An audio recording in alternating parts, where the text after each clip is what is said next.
Oh, I just heard "good Lord" coming from somewhere in the studio. It's going to be that kind of conversation because this has triggered us already, both Shanaz and I, and we haven't even begun yet. Now, I would imagine a lot of parents, I think, sitting in the same position as us, maybe not educated fully in what's going on in the world around us, or added to that, how we can protect our kids from first steps to first day of school. I think many of us want to document our child's milestones online out of love, out of pride, a desire to connect. Maybe that's the only way we connect with our family in the greater diaspora. But what happens when sharing online becomes oversharing or unsafe?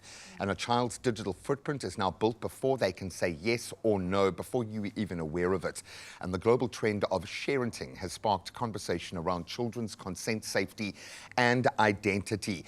We can't look at the technical aspects of that right now. I'm just not geared up for that. But we're going to reflect on what we can do as parents right now. And we've got the best Shanaz Moors in the house. And I love this. She's a registered counsellor and founder of Happy Confident Me, which is what we want our children to be, yes? True. And social media is just destroying that, unfortunately, at the rate of AI. The waters could get muddied here because we could be looking at technical safety issues online in social media, which is a part of this.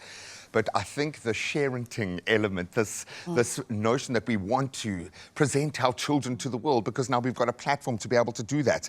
It's lovely, a beautiful thing to be proud, but what should we be thinking about before we hit share? Boom. I think, Graham, you know, the first thing is why and who am I sharing this with? So that part, we never think about that. We just want everyone to say, I'm so proud, look at this moment, I just want to share it with the world. We don't realize the world is unknown elements and dangerous elements. So always question, why share on this platform and who's it for? So sometimes the child doesn't actually know you are doing it, or Certainly actually care that you're doing it initially. But at some point, we need to start having a dialogue with our kids, even very young kids, about what we post. Are they giving you their permission? No. Because they can't until they're 18 years old. So that in itself is something that I think has always stood with me. But I've also posted pictures of my kids out of absolute love and pride, like the world needs to see how amazing this little moment is. But now it's hitting really hard that there are lines being crossed from a safety aspect. What is your first fear when you think about a child's identity being released into the internet? I think for me that the fact that there is metadata in your photo that can be traced. So even if you don't put location on or do any geotagging, they're able to still find. Facial recognition has happened and facial a long time recognition, ago. and then you post school uniform, school badge, everything. You're actually saying where to find my child. Or soccer every Monday. Okay, right, I can grab your child at the soccer field every Monday. Like, we're giving away. And now they've got information about your family. And they've got location, and sometimes we put the names in as well. We actually tag our children who sometimes don't want to be tagged. Well, it's a form of bullying in certain age groups at the moment, is how you tag and who you include, and we don't understand the dynamics of that space. So that's another discussion where we need to educate ourselves in the nuances of social media. But the back end at the moment, as you say, once your child's photo is out there, someone is building a digital map of them. The second they enter into the social media space, they are then bombarded with insecure content to manipulate them as much as possible to get them as engaged. That being said, we should have digital gateways, we should have protection, we should have something. I scream to the world as the world goes crazy in this space. Do we have protection? I've recently my photos have been used and multiple fake profiles recently. I don't have a Facebook profile that I own. And one includes my son when he was very young, my youngest son, which is very upsetting for me. But somebody went into Facebook and put it on TikTok, so they did a lot of work. My son doesn't know, he's 18, I'm sure he'd be very upset. And I've asked for it to be taken down, and then my account was suspended. Yeah, no, I've had the same with Facebook. I've had the problem. So I think that, you know, when we're looking at how things can go wrong, there's a lot of things that can go wrong. And safety is more like take pictures, but you don't need to post it. Create smaller groups. So smaller family groups offline. Does that make sense? And there are photo sharing sites. There are many platforms like this. You're actually sitting a little bit closer to my polarity in this conversation than I thought. But I think what hit home for me is I saw a story online, and I'm part of Emma Sadler's Yeah, I unbelievable love- online community. I love And Emma she might Sadler. save the world or save all of us. But there was a story had surfaced about a gentleman, a little bit younger than me, but still at this kind of age, who had been sent pictures of his own daughter advertising, I think it was for Threads, which they have the right to be able to do. His daughter's account grew by 2,500 followers, all men over the age of 44 who had no connection to her, but were friends of the parents and connected like that. So there was some kind of natural connection there. How do we then combat this within our school environments where other parents are still fine for the kids to play Roblox, are still fine for the kids to get a cell phone at 14 or 12 because they're just uneducated? How do we maintain this line?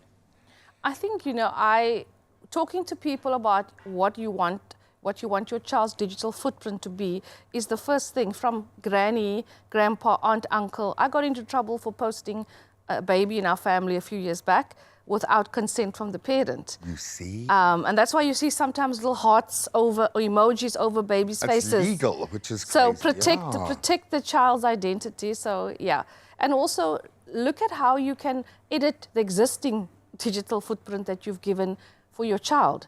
The first time a baby's photo is taken is an hour before marriage, their first online. After birth, they have a picture up on social media. Proud parents wants to share. And I'm guilty of that. And I don't know better, but now I do. So I want to behave differently as a parent to protect my child's digital vulnerability, just put it like that. And when you combine AI, sadly, with the kind of technologies that are available at the moment, we are fighting against something that is just bigger, stronger, and a lot more powerful than we will ever be. So we need to be a concerted group effort here if we're going to make a difference. We'll continue the discussion now. Make my day. It's my feel-good breakfast show. Welcome back. Thank you so much for rejoining. A very difficult conversation to have, certainly from my perspective as a parent, because I'm realizing I have crossed a line. We are talking about our child's safety, their digital safety when it comes to their identity online. And I think a lot of us have posted. How do we then set a new baseline? Is this the parents sitting down and having a chat, as I'm going to have with my wife when I get home, understanding this? What should we do now? Firstly, we didn't know better, so self-compassion, I want to do better for protection. Like every other area of parenting. Yeah, so I didn't know. I posted everything, I won't lie. My footprint is hectic, embedded with my children in. And at a certain point, they actually said, please don't post any pictures. Your kids did? Yes, long before we had Your kids have been teaching you your whole life, so long before we had the Poppy Act, my children have asked me to ask for. They were the originators. Yeah, because the thing is, you can't post of me without my permission was their belief system. But the conscious parenting thing. Yes. So basically, they asserted their rights very early on. Great. Well, you get what you pay for, I suppose. You wanted that, I was upset, yeah. You've got that. This is a difficult one because we want kids to be comfortable in digital spaces. We want the rest of our family to be happy about what's going on in this space. And it does feel like social media does give us that option. It used to be something else. Has it changed? Are there safe places for our kids to be represented within social media? And I know we're going to have to drift into that space because they're going to live in that space themselves at some point. How are you feeling about this space in particular right now? I think even though there's an age limit to certain platforms, my daughter faked her age at 9 and she made an Instagram account on her father's tablet because she didn't have access to. But this is all the creativity of children. And they'll be led down that path if they don't have the knowledge. There will be someone waiting to give it to them. Conversations around, there's a reason why there's an age restriction. And also conversations around social media and what does it do for you? What do you get when somebody likes a post? What do you think? And, and then that curated feed also, the younger kids are fooled by curated perfection, which is also damaging. It's an AI-driven thing now, which is far more powerful than it. Yeah, so it's no more filters, it's just AI, but you put the AI, do this, do that. So it's really conversation ongoing. So from the time your child can hold a device, you know me about that conversation, have a conversation around what it can do, how how it's harmful, what are the safe things, and that's where we have an emotional dialogue about it before we do anything else. I'm just going to bring you a microphone so you can scream, sing your live song for this morning. I'm aware that you do like a live performance on the show. No, she saves that for her car. I'm thinking right now we're going to work in stages here because we're going to have to do an audit of the way that we see social media, the way that we see internet spaces, and it comes to our kids. And we had a brilliant young specialist, Rourke. He was asked, like, oh, so when is it all right to give your child access to a smartphone and social media? And he said, when you're happy for them to see pornographic material. And he was so matter-of-fact about it that it was like, whoa. And he said, and all of the material in the world that's ever existed is there. The second you give a child and it just came crashing in. It's not a safe place in that sense. So we start with the practical. What can we do tomorrow, today, this morning, maybe 2 steps to make our digital space and our kids a little bit safer? I think maybe a little bit of a cleanup where you've posted anything that gives away too much information or personal information about your child for protection. And then going forward, you know, just don't ask yourself who's going to see this and do they need to see it. So rather send it into a smaller family group and ask family not to share. So this is the other part. Because if you sent it to someone, it's no longer yours if you send either. it to Sana, that I learned from Emma Sadler, once you send something, you are now part of distribution. So if it's a content that isn't okay, I even telling my teen clients now, don't post a pic of yourself and send it to a friend and asking, is this bathing suit okay? Because the moment you do that... Unfortunately, I think that ship has sailed. So my thing is like, do it in real life. Be together, put on the bathing suit and say, how does this look? Dive into the ocean together and get endorphins. Didn't realize, the kids don't realize the danger of when they put the content out there, even the simple, innocent content, the danger, the copy-paste editing that can take place. Well, there are AI animators now that seem to be the biggest tool being used by syndicates, judging by what Emma was saying, in terms of how much of this is happening. I don't think it's just little isolated cases. You have got massive, massive syndicates operating purely through these avenues. They are using content that looks geared for our kids to do all of this. So those safe places are no longer safe. I think it took one tab. Emma highlighted a story of a grandmother who fell asleep next to her I think, 6-year-old granddaughter who stayed on that phone all night. It took them one tab to get to inappropriate content, and she sat with that for 12 hours. It's our ignorance that is the issue, I think, a massive, massive issue. So I'd love to connect with you guys in the social media space right now and hear how you are feeling about this, because this, I would imagine, if it's triggering me, is triggering you.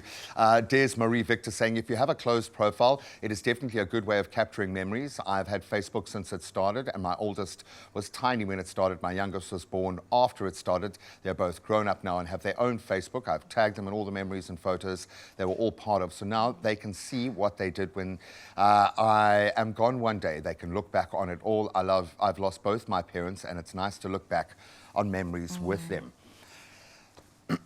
Private profiles, but that are still owned by another company that can use those images to advertise their own company in nefarious ways. Do you feel like maybe I need to just put a pin in that and understand that, yes, it's an unsafe space, so we have to do better? Yeah. How do we do better in a positive sense? How do we fortify our kids? Maybe during the holidays now, what can we do to maybe get outside, do something that fosters a different dopamine connection? So what I've been doing actually is I do take pictures when I'm doing something with my kids, but I don't post it anymore.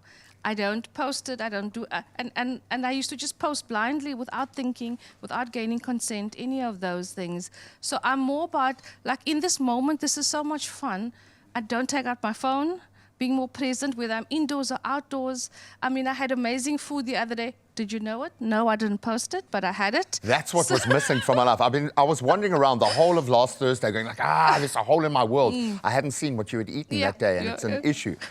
I love you for walking this line and for being quite hardcore this morning about it. But I know when Shanasa's crossed that line that someone has gone too far.